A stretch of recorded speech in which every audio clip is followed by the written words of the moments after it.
Gumikan gihapon sa daotang panahon, nagkanselar ang biyahe sa Pipila ka mga barko, ilabi na sa mga fastcrafts. Daghang mga pasahero ang nangatanggong. Ano ang report ni Nico Serino? Kanselado ang paglawig sa Pipila ka mga fastcrafts kaganihang buntag gumikan sa di maayong panahon na apektuhan ang mga biyahe padung sa Ormoc City, Leyte.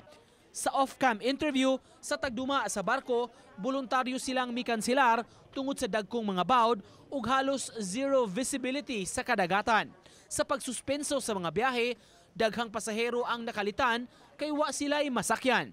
Kadaghanan, karon pa lang misayo aron makapamauli unta sa ilang probinsya alang sa Pasko. Ang ubang pasahero nagpaabot na lang sa pantalan kung ugali nga matugta na pagbalik nga makalarga ang ilang mga barko.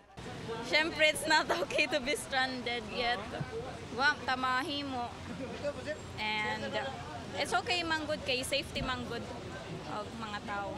Tao niya labi nang nay bata ba. Uyaw, kasuway na ba ako biyahe nga bawd.